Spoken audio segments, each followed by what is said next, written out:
I used to eat dairy every single day, so I decided to cut it out and see what actually happens. Hey girl, my name is Kiatatyana and welcome to my channel where we talk about everything faith, personal growth, wellness, and lifestyle. Today we're talking about giving up dairy. So get your coconut water, get your notepad, take some notes because we're about to dig into it. Honestly speaking, I never thought that dairy was actually affecting me. I was not a person who said that they were lactose intolerant. I didn't really pay attention to my body in that way for me to even determine if I was lactose intolerant. Looking back, I probably was, but I was never affected eating ice cream. I can have creamy pasta and didn't really feel the effects of it, but honestly, maybe because I was constipated too. Questions that need answers. But all in all, I realized that certain cheeses was breaking me out, so I eliminated all sharp cheeses and went to the part skim, part milk cheeses. So I just went strictly to mozzarella, and I was eating mozzarella almost with every single thing that you can think of. But 135 days ago, I decided to completely remove dairy out of my diet.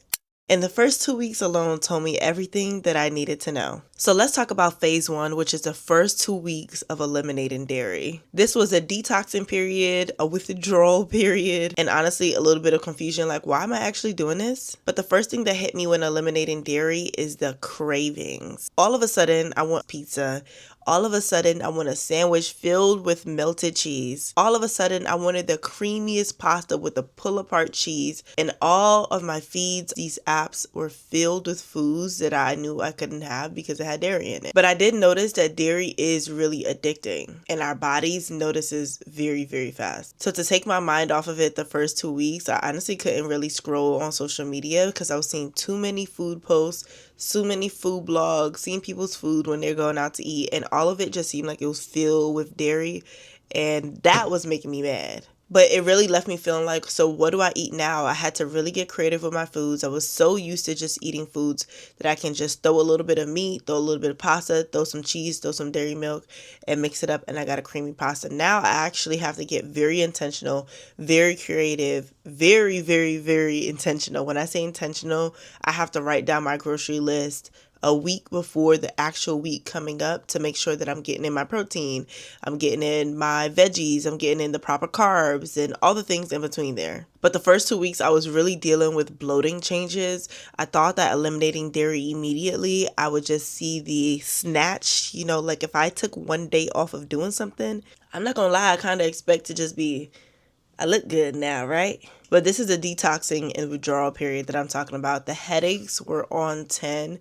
I was sitting with sunshades on under the blanket throughout the daytime, feeling very low energy. I just was feeling sluggish and my body was just detoxing itself. And then the emotional side of things, I was very, very irritated, especially because I didn't have the comfort foods that I wanted. I had an emotional attachment to dairy. And as much as a lot of people don't like to talk about it, a lot of us can have emotional attachments to food, feel safety and comfort. So now I actually had to redirect where I need to get my source of comfort and safety from and not get as irritated as much. But honestly, looking back, I really didn't realize how much of my foods was actually built on dairy until I actually removed it. So what I replaced dairy with is almond milk, coconut milk, oat milk, cashew milk. So things like creamy dishes, creamy pastas. If you're not tree nut allergy, I do cashews blended, or you can do coconut cream, full fat, blended, whip it up a little bit. It gives that creamy texture. No, it's not going to ever be the same as a creamy dish that you would get from an Italian restaurant.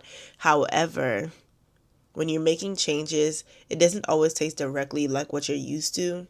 So it will make you feel a little bit uncomfortable. So let's talk about phase 2. This is more of the stabilization and then the visual changes that came. So around the 30-day mark, things started to shift a little bit for me. I actually started to see the reducing of bloating. My skin started to get more clear. I dealt with hormonal acne since I was 14.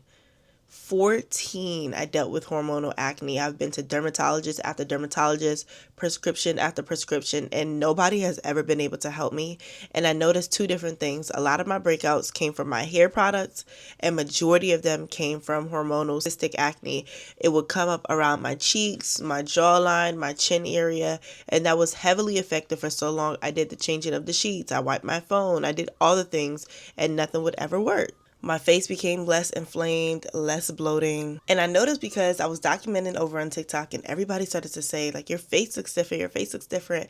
And the main thing was the dairy. I'm telling you that I went from eating dairy every single day to completely removing it. So it's no longer in my diet at all. But the main thing for me is my energy becoming stable as a mom. And I had a 2-year-old, he's now 3. I need all my energy throughout the day. I was having a lot of crashes, midday crashes. I would eat breakfast around 9, 10 a.m.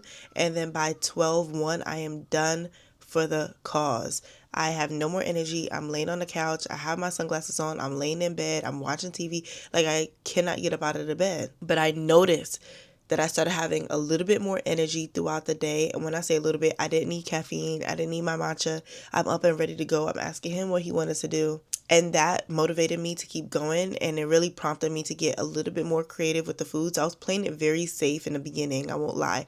That first 30 to 60 days, I didn't want to make anything that required a creamy style of dish because I was very afraid of how was it going to taste and it not tasting regularly. So for the 30 to 60 days in the beginning, I played it very, very safe. I stayed away from anything creamy. I did the basics. I did the rice. I also made like a roti, creamy roti type of thing. But I did use coconut milk for it, and it tasted really good. It was like I'm gonna have to insert a picture somewhere, but it was very, very good. And that was the first step of me saying, okay, I can get very creative with this. I have to really be detailed with it, write down what I want. When I think of cravings that I have that has dairy in it, how can I recreate it to make sure that it's better suiting my body now? And that was my epiphany. It was the first time that I said, I actually don't even really need dairy. So let's talk about phase 3. This is about 3 months into it. So this now is more the transformation, my identity shift here. First thing first, body changes. In 3 months, bloating has went down tremendously. I'm no longer waking up bloated, and that was a huge thing for me before, always waking up looking like I'm 5 months pregnant.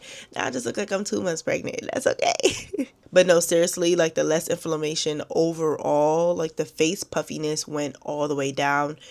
Almost near where I used to be pre-having a baby. My skin changed. I was having a lot of skin issues like on my body, on my arms. All of that disappeared once I quit dairy and changed my lifestyle up. And my favorite thing is the weight changes. My weight decreased by 20 pounds in 3 months by removing dairy. And I also did a couple other things like removing seed oils, removing gluten, removing refined sugar and refined flour. And I started to see that my gut health was improving.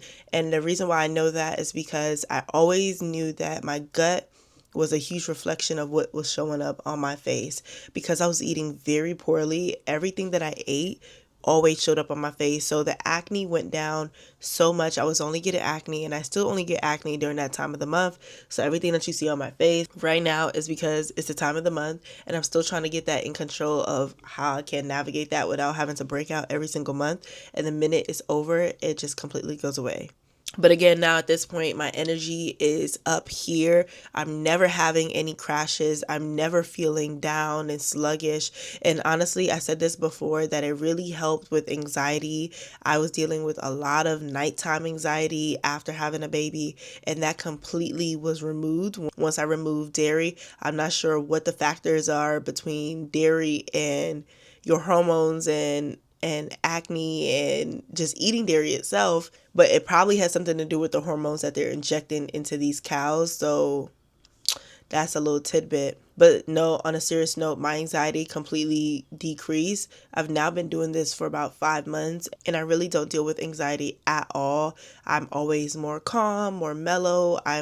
My emotions don't feel like it's all over the place, and especially during that time of the month where my hormones and my emotions are running rampant, I have more control over it. And I really do think that is because I removed certain things out of my diet. So at this point, I started thinking like, this is no more of a diet. And I started telling myself like, this is a lifestyle. This is not something that I'm going to quit and go back to afterwards.